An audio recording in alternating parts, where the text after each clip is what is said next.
Anong pinagkakalat mong patay na patay ako sa'yo? Bakit? Totoo naman ah. Hindi totoo yan. Dahil ng totoo, ikaw ang dahilan kung bakit buhay pa ako.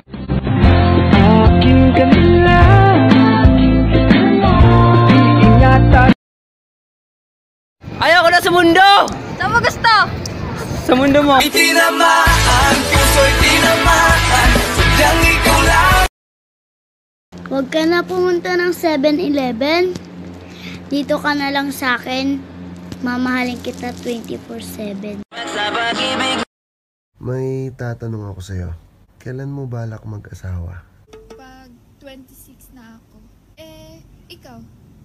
Kapag 26 ka na.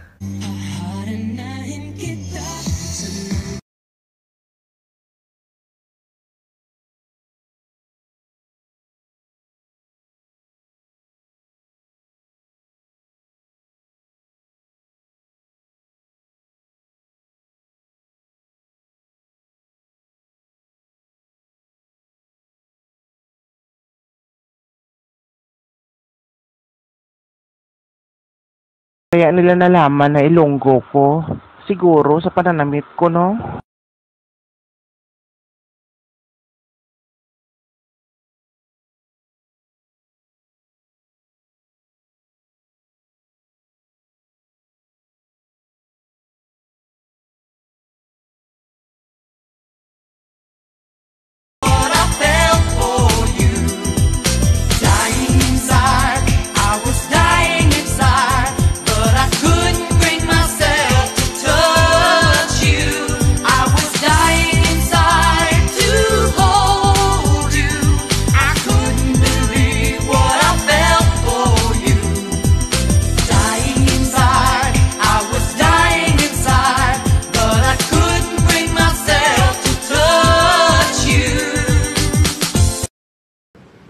Hi, sa ating pong mga doctors, nurses, and health workers ng St. Luke's, mga frontliners, the least thing that I can say is thank you and we love you.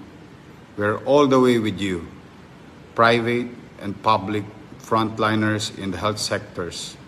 Please take care and please extend our gratitude to your family. May God bless you all. Stay healthy, keep safe. Kailangan po namin kayo. Uy, pre. Anong pulutan nyo nung birthday mo? Pata lang, pre. Wow! Sarap nun ah. Anong klaseng pata? Patagalan ng kwentuhan. Walang pera eh. Lockdown.